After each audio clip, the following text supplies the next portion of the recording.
Olá, graça e paz a todos. Estamos iniciando mais a transmissão, onde nós vamos ter a nossa aula online nessa noite, falando sobre a lição de número 6 da revista de adultos, da CPAD, que nós utilizamos nas nossas classes, escola dominical, no caso da Igreja Assembleia de Deus.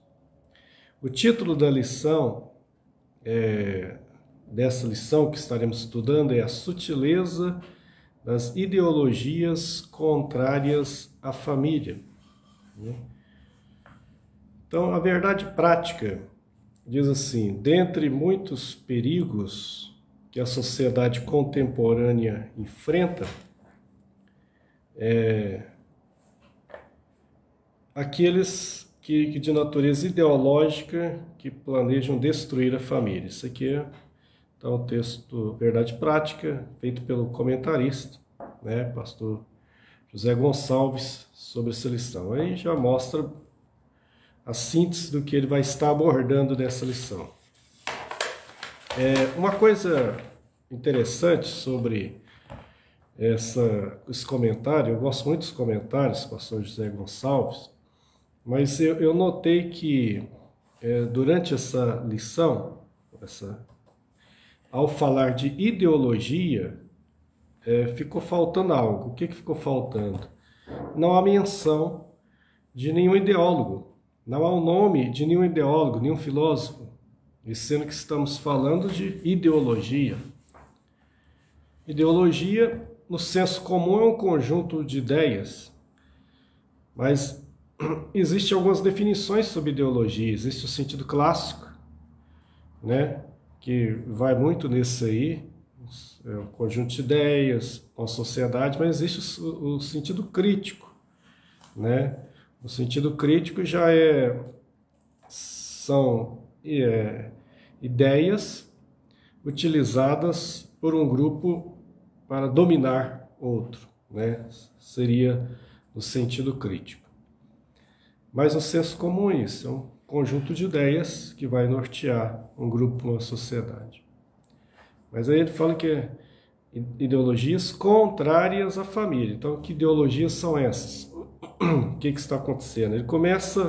A lição começa falando sobre a família projeto de Deus, Deus do Éden. Depois isso aí é salientado e repetido por Jesus em Mateus 19, quando ele é confrontado sobre a questão do divórcio. Então, quando lhe perguntam sobre o divórcio, qual era a opinião dele, se era do divórcio, podia utilizar ele por qualquer motivo, ou só quando houvesse pecado sexual, adultério, prostituição, ele diz que ele fala sobre o princípio. Ele fala: no princípio não foi assim. Deus criou o homem, macho e fêmea criou ele. Cita Gênesis capítulo 1, cita capítulo 2, e fala do ideal de Deus no projeto da criação, que Deus uniu, o homem não separe e tal, e fala no ser que, aí ele começa a falar sobre uma exceção, que é a questão lá da prostituição. O apóstolo Paulo, em 1 Coríntios capítulo 7, vai falar sobre outra exceção, que quando a pessoa mora com, no caso ali, eles estavam falando de pessoas que tinham cônjuge não crente, e esse era abandonado, e um abandonava o outro. Ele falava que nesse caso a pessoa estava livre. E a outra coisa que agora eu faço uma inferição, um entendimento de Mateus 12, quando Jesus fala sobre o princípio da vida, ser maior até que o mandamento, quando ele está falando, quando ele era criticado por curar no sábado, e ele falou que vocês são hipócritas, porque qual de vocês que o animal cair em um buraco não vai salvá-lo? Então, eu não posso curar, quer dizer, a vida é maior que o mandamento. Então, nesse caso, eu particularmente penso que aí inclui a questão do abuso, de maus tratos físicos, psicológicos, toda sorte de abuso. Então eu entendo aí o princípio da vida.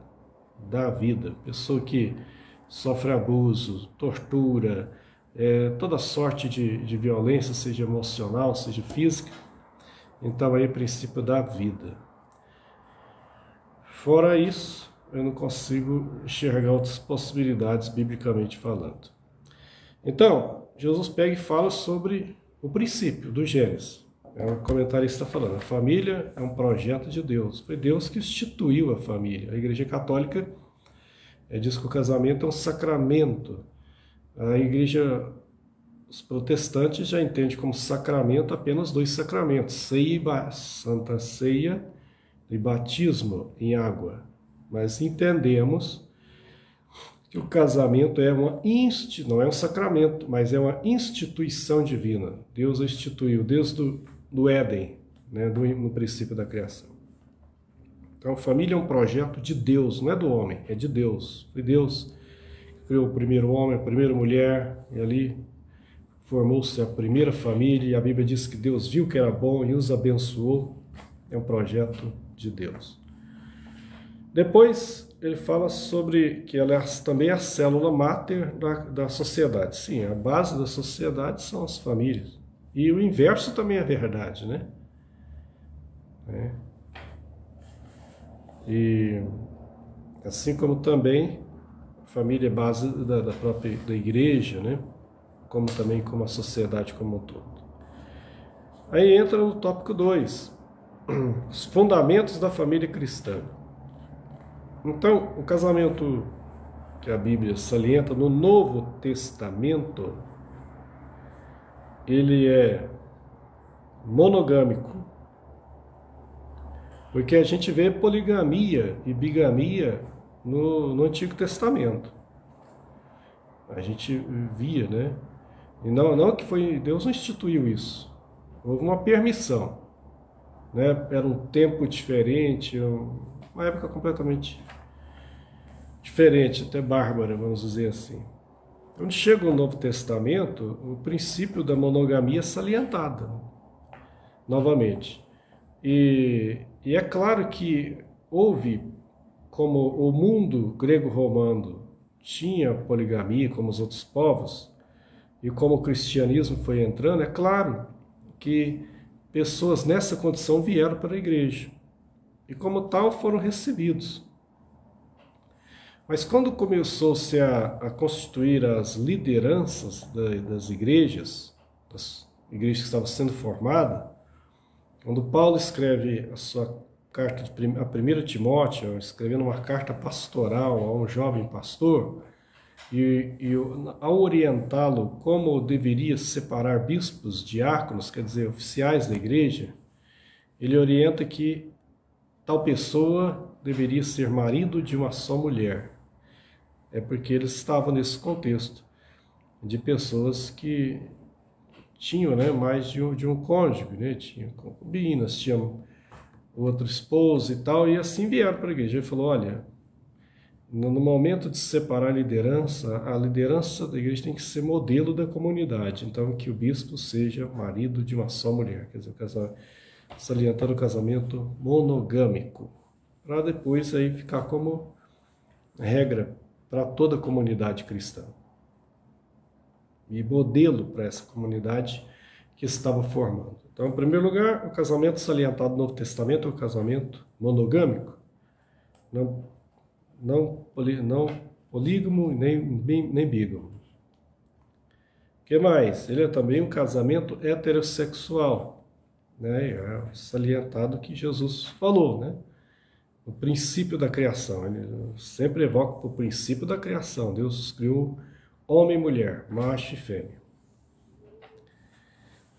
Comentarista, dessa forma, então, o que acontece?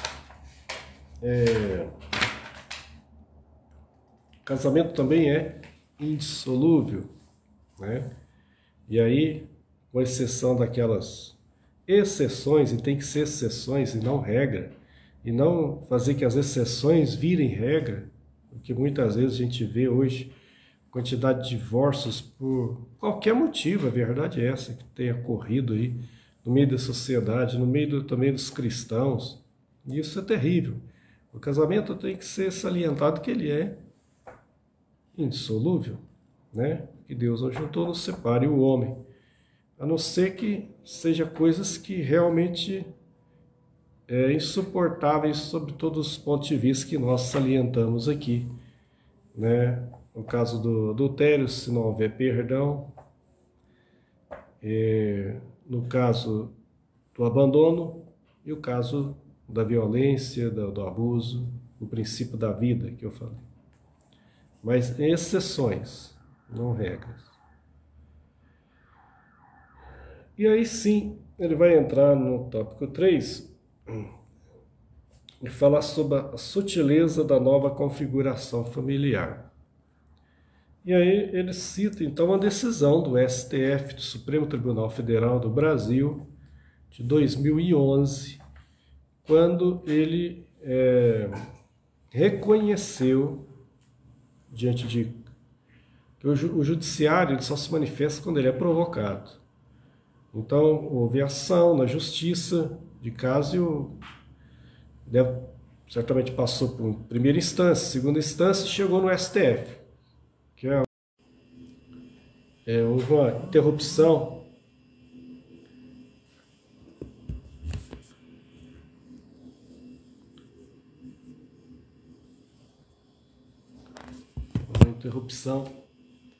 da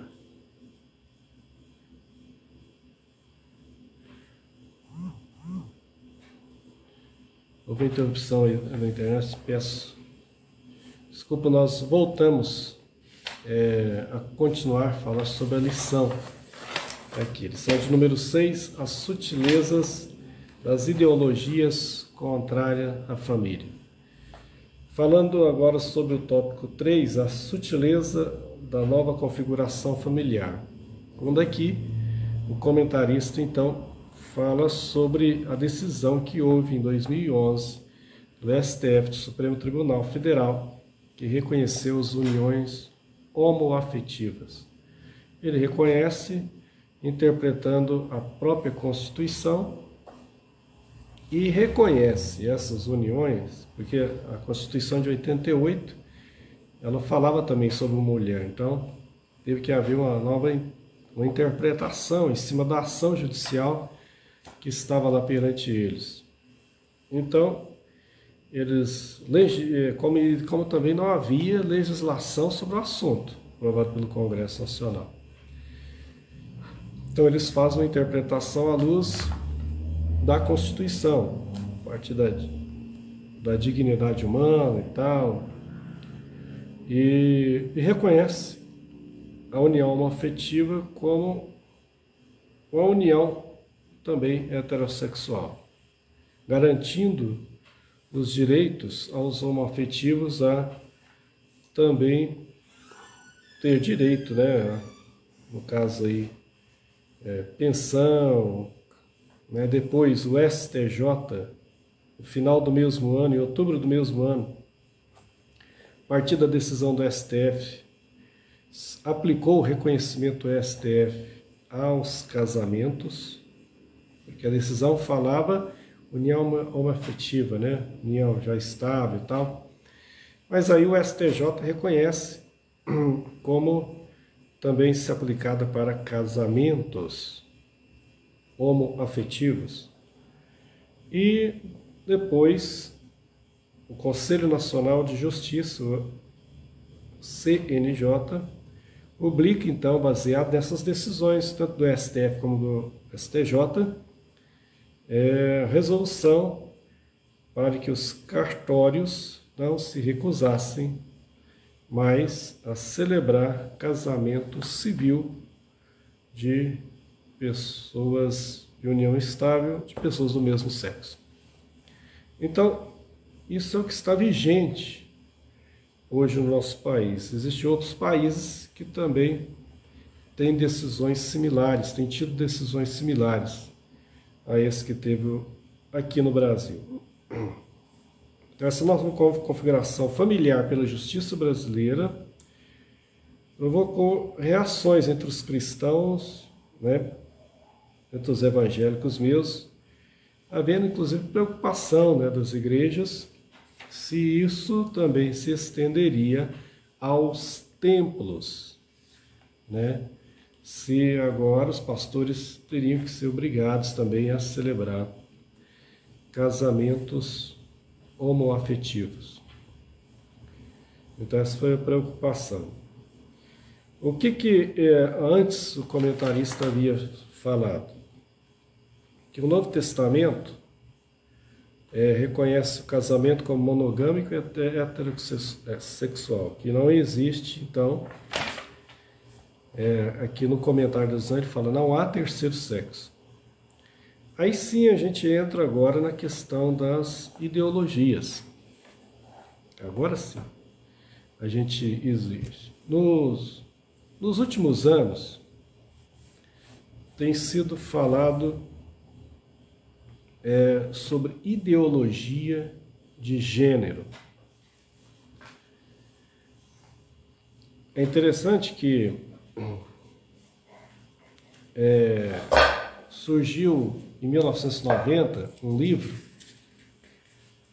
1990, chamado Problemas de Gênero, da escritora Judith Butler, né? Aquela escritora feminista, né, militante, de esquerda e tal, e ela fez esse livro sobre, a falar problemas do gênero, feminismo e subversão de identidade. E não só ela, mas já havia alguns autores que vinham levantando questão já antes dela. Michel Foucault, em 76, escreveu um livro, né?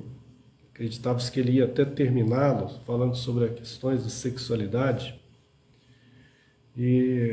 Mas Judith Butler é considerada uma das ideólogas da questão da identidade de gênero. Muito embora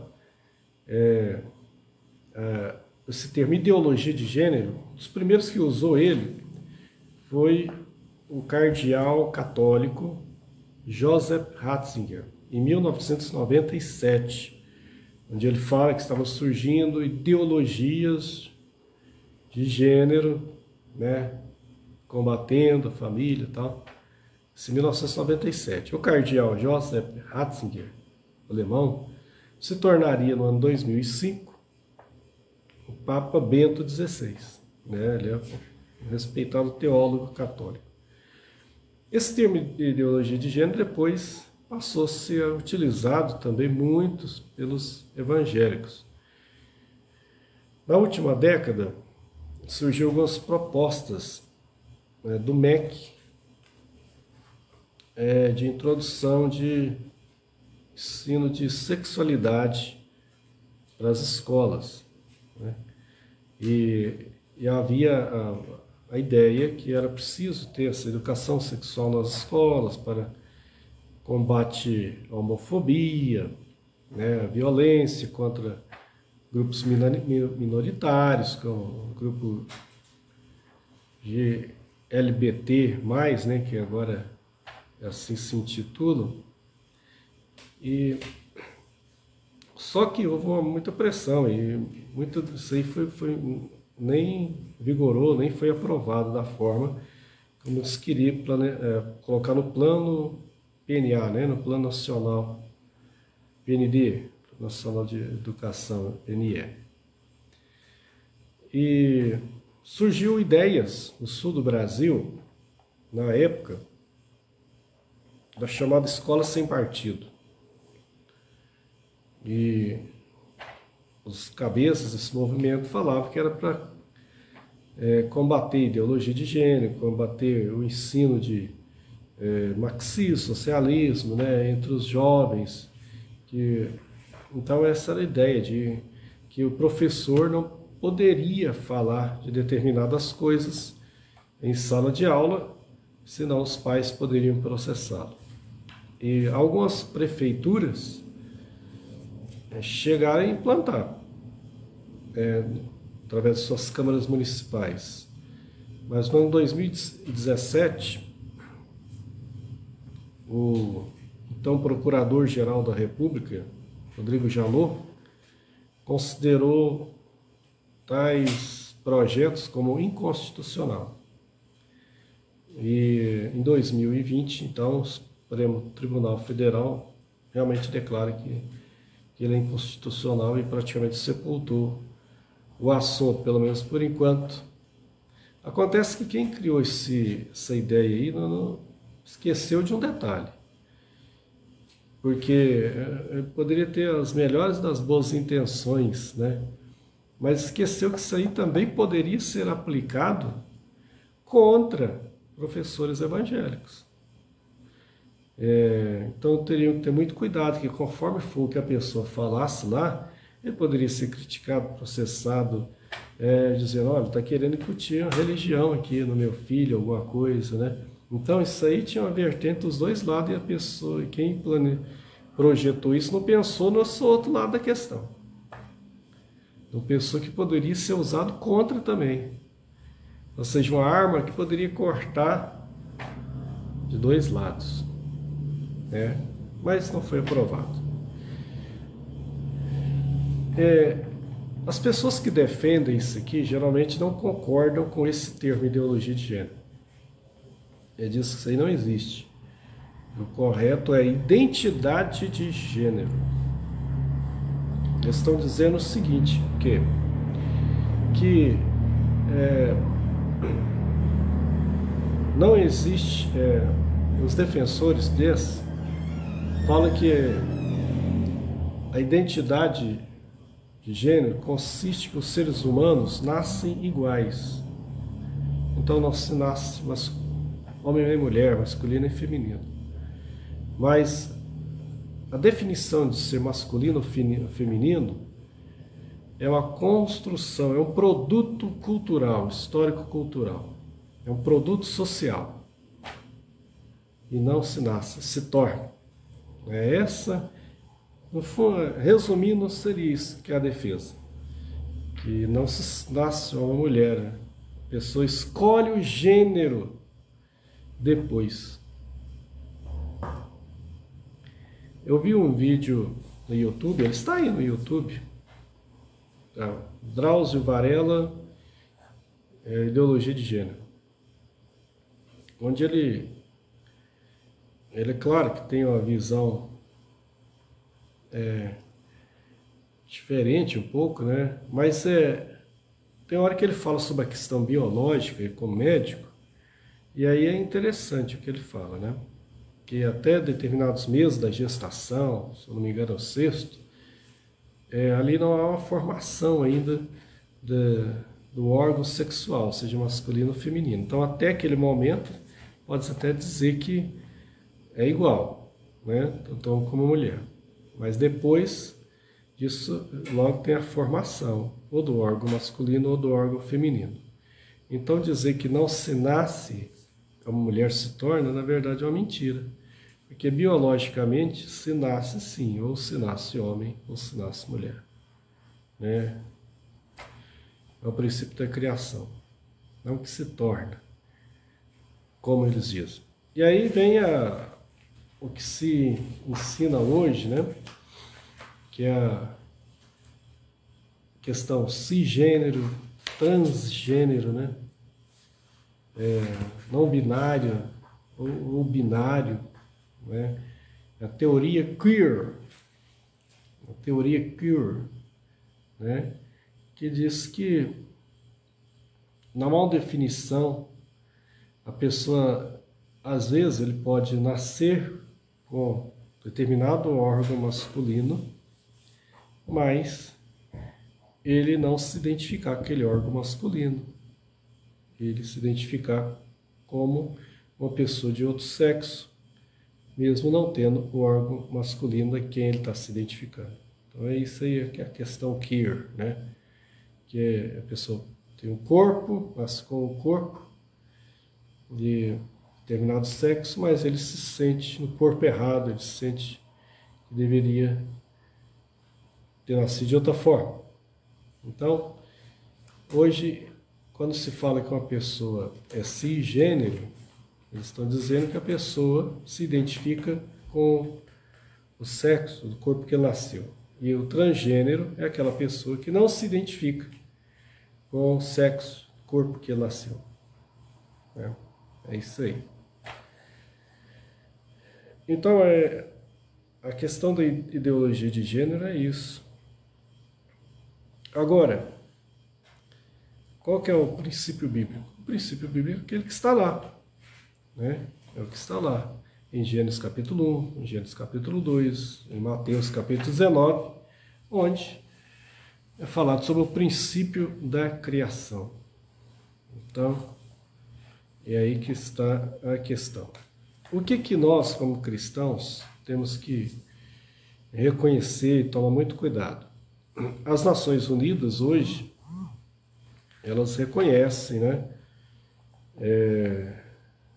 essa posição aí, né, e tem programas para que os países paulatinamente vão implantando programas de proteção a minorias, proteção contra a violência, contra a homofobia que há, né, em muitos países, né, proteção, discriminação, violência contra minorias, contra grupos, né, de pessoas homoafetivos, transexuais, violências terríveis, né, como mutilações, né, torturas e até mortes. Infelizmente, o nosso país é um dos campeões de violência contra pessoas homoafetivas.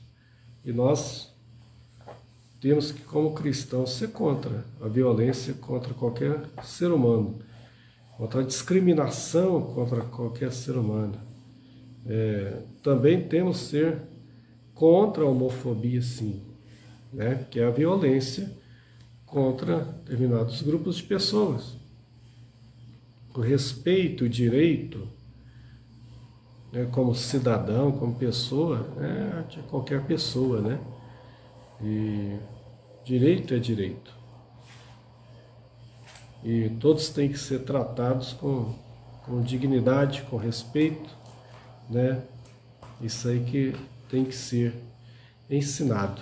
Mostrar que a gente não é a favor de homofobia, não. Pelo contrário, a gente é contra, né? E somos a favor do respeito a todas as pessoas, né? E que elas também, como qualquer pessoa, tem que ouvir o Evangelho e deixar que a palavra de Deus trabalhe em sua vida. E a palavra, o Espírito Santo, faz a obra, né, na vida de qualquer pessoa, né? Seja ela homoafetiva, seja ela heterossexual, não importa. O amor de Deus é para todos, a palavra de Deus é para todos, e qualquer um que entre tem que entrar e sentar em paz em qualquer igreja, ouvir a palavra, ser alimentado e ser transformado, ser alcançado, receber a pacificação, a salvação, a cura, a libertação em nome de Jesus, independente da orientação, identidade sexual. Qualquer pessoa. O amor de Deus é para todos. Uma coisa também que tem que ficar bem salientado. Algumas coisas eu acho que tem que ser bem salientado. Segundo, primeiro, o amor de Deus é para todos. A palavra de Deus é para todos. Temos que ser contra a discriminação, contra a violência contra o ser humano. Outra coisa, é errado quem elege determinados grupos como inimigos. Inimigos do cristianismo, inimigos do evangelho. Eu fico pensando o quão longe muitas vezes as pessoas estão do evangelho de Jesus Cristo. Porque quem eram os grupos que Jesus andava, comia com eles? Que eram os marginalizados na época de Jesus?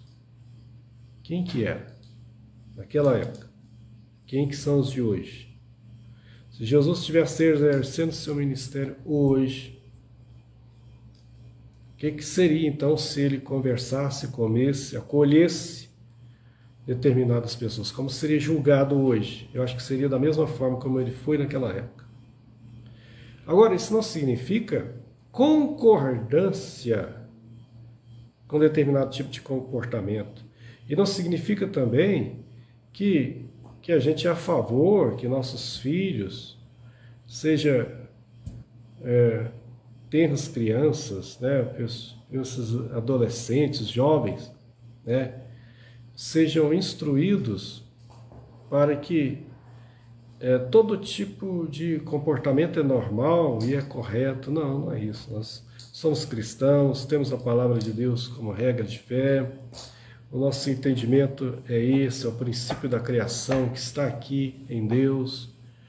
E a gente entende que o ensinamento moral tem que vir dos pais, não da escola. Essa é dos pais. Portanto, muitos problemas que existem hoje é porque os pais terceirizam a educação dos filhos, seja para a escola, seja para igrejas. O ensinamento moral é dos pais, em casa. Pois a escola tem o seu papel, conforme a Constituição determina. Então, um dos grandes problemas é esse.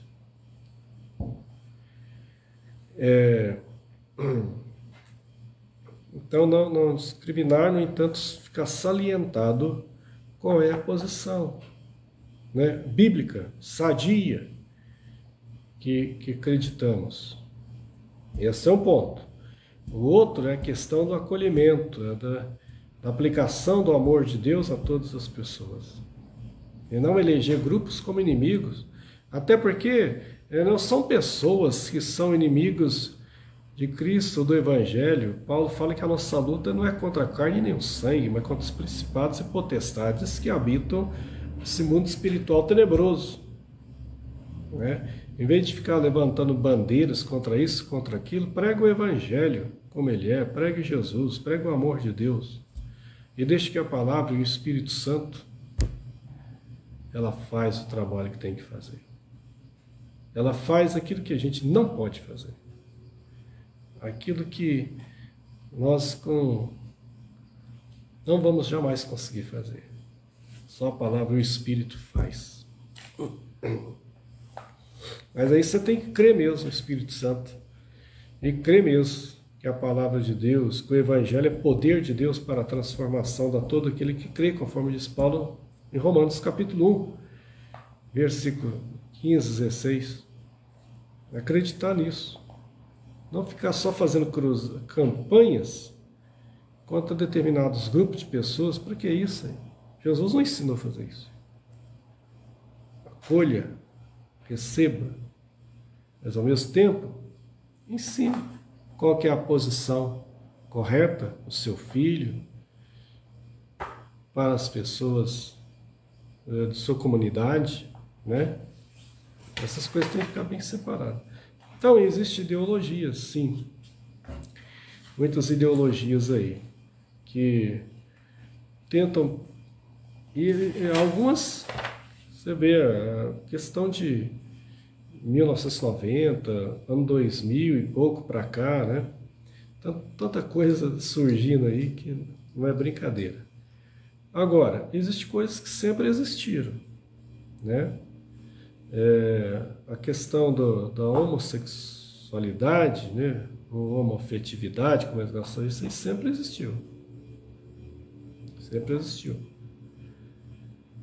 Você vai ver lá no Gênesis, história lá de Sodoma, você vai ver certas proibições no livro de Levítico, você vai ver Paulo falar de determinados comportamentos para os romanos no capítulo 1, você vai ver no capítulo 5, capítulo 6, principalmente capítulo 6, 1 Coríntios, ele também fala de determinados comportamentos. Ele fala, olha, era assim que vocês viviam, mas agora fossem justificados, fossem lavados, fossem santificados.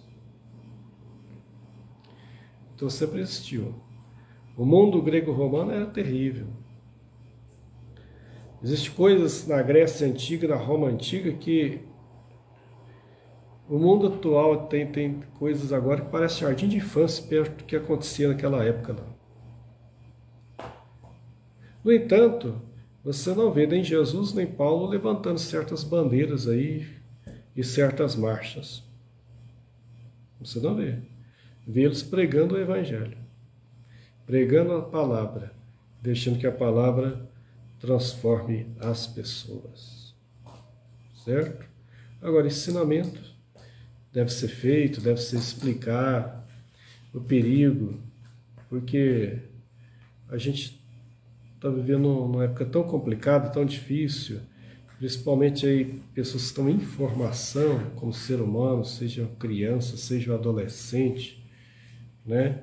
Então eles têm que ser ensinados que o modelo, né, a nossa ideologia, não é ideologia de gênero, para encerrar eu falo agora, a nossa ideologia é a ideologia do Gênesis, é a ideologia do Gênesis. Existe a ideologia de gênero, mas existe a ideologia do Gênesis da Bíblia, que é essa, que está lá em Gênesis 1 e Gênesis 2. Bem? Deus abençoe a todos. Próxima semana será um tema maravilhoso também, que tem que ser ensinado, né? É sobre a relativização da Bíblia, que é isso, né? Obrigado por estar nos ouvindo, vendo, acompanhando, né?